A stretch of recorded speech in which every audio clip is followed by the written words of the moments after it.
Ne pra vazhdojmë me aktivitetet parazgjedhore. I ftojmë të gjithë qytetarët që me 2 nëntor të dalin masovikisht në zgjedhje, të mos bien pre e presioneve të ndryshme, shantazheve të ndryshme, e joshjeve të ndryshme që po bëhen në këtë periudhë, sepse ato janë zgjidhje vetëm të përkohshme, në ndërkohë që ne ofrojmë zgjidhje afatgjate,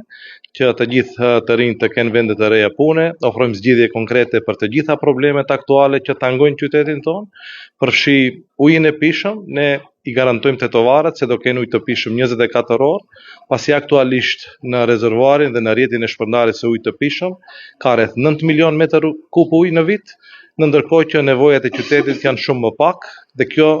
ndodh për shkak të keq menaxhimit që qyteti jonë rreth sharit mos ketë ujë të pishëm. Ne ofrojmë zgjidhje konkrete edhe për pastrimin e qytetit, do ta ndryshojmë metodologjinë për përllogaritjen dhe faturimin që bëhet ndaj qytetarëve, sepse nuk ka asnjë logjik që faturimi të bëhet në bazë të hapësirave.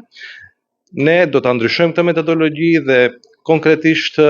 i gjithë faturimi për qytetarët do bëhet në bazë të banorëve, sepse banorët janë prodhuesit e mbetjeve, gjithsesi që do ketë zgjidhje edhe për mbetjet inerte në Tetov dhe përfundimisht Tetova do jetë një qytet i pastër ashtu siç meriton kryeqendra jonë këtu në Maqedoninë e Veriut.